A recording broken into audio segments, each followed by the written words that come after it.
நண்பர்களுக்கு வணக்கம். இந்த மீட்டிங் அழைச்சிட்டு போகிறதுக்கு நிறையா பாடுபடுவாங்க. நீங்கள் அதை பார்த்துருப்பீன்னு தெரியல. ஆனால் அதையும் மீறி அங்கே போனால் சில நிகழ்வுகள் நடக்கும். இந்த பொதுவான கருத்தை நான் சொல்கிறேன். நான் இதையும் அதையும் சொல்லி மையப்படுத்தி அதை சொல்லலை. மீட்டிங்கும் ஒன்று கூட்டிகிட்டு போனாலும் எந்த ஒரு ப்ராஜெக்ட் ஒர்க்காக இருந்தாலும் சரி, எதாக இருந்தாலும் சரி, இங்கே நடக்கிற சில நிகழ்வுகள் நீங்கள் பார்க்க முடியும். ஏன்னா அங்கே வந்து மீட்டிங்கில் வந்து 2 மணி நேரமும் பக்கத்தில் உட்காந்துருப்பாங்க. அப்புறமேட்டு அவங்க பேர் கூப்பிடும்போது அப்புறமேட்டு 10 பேர் லைனாக கை கொடுப்பாங்க. திருப்பி ஸ்டேஜ் போனாலும் 10 பேர் கை கொடுப்பாங்க. ஸோ ஒரு கூடுசுட்டு போட்டுருக்கோம், அவருக்கு காட்டுற ஒரு பாடி தோரணம் சரி, நிறைய விஷயங்கள் பார்க்க முடியும். அது இல்லாமல் மீட்டிங் கூட்டிகிட்டு போனால் அந்த ஆள் எப்படி இருக்கும் பாருங்கள். ஏசி நல்ல குழுன்னு இருக்கும், நல்லா திக்காக ஒரு ஜூஸ் கொடுப்பாங்க, இல்லை காஃபி, அடுத்து ஸ்நாக்ஸ் எதுவும் கொடுப்பாங்க, பிஸ்கட் உள்பட எல்லாமே நடக்கும். ஸோ நம்ம என்ன பெரிய அளவுக்கு வந்துட்டோம், அவங்க நடக்கிற ஒவ்வொரு விஷயம் பார்த்துட்டு அவங்க பண்ணுற முன்னேற்றத்தை சொல்லுவாங்க. நான் அவ்வளோ பண்ணியிருக்கேன், இவ்வளோ அச்சீவ் பண்ணியிருக்கேன்னு சொல்லியிருப்பாங்க. இதெல்லாம் எதுக்காக சொல்கிறேன்னா, உங்களை கவரத்துக்கு தான். ஓகேங்களா? நீங்கள் வந்து அவங்க வலையில் மாட்டணும் தான். ஓகேங்களா? நமக்கு சாதாரண ஒரு விஷயத்தை புரிஞ்சுக்கலாம். அங்கே என்ன ப்ராஜெக்ட் ஒர்க்கு ஏது இருக்குன்னு நல்லா தெரிஞ்சிட்டாலே போதும். மற்றவங்க பண்ணுற அந்த கோமாளித்தனம் நமக்கு தேவையில்லாத வேலை. அவங்க என்ன பண்ணிட்டு போகிறோம், ஆளுங்க கவர் பண்ணுறதுக்கு என்ன வழியாக அவங்க பண்ணுறாங்க, நமக்கு அது முக்கியம் இல்லை.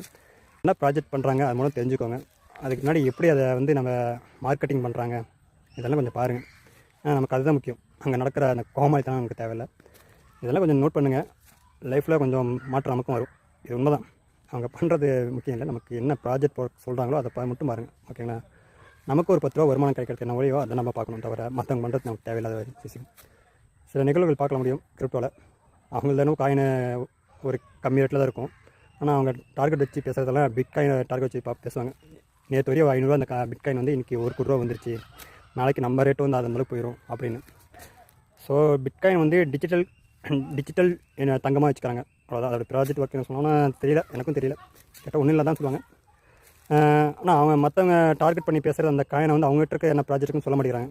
சொல்கிறத விட அவங்க அதில் என்ன ப்ராஃபிட் வருதுன்னு அதை சொல்லவும் மாட்டேங்கிறாங்க. அதையும் கொஞ்சம் நோட் பண்ணுங்கள். நமக்கு தேவையானது என்னென்னா, நாம் ஒரு இன்வெஸ்ட்மெண்ட் பண்ணுறோம், அந்த இன்வெஸ்ட்மெண்ட் மூலிமா நமக்கு இதை 10 ரூபா வருமானம் கிடைக்குமா அப்படி மட்டும் பாருங்கள்.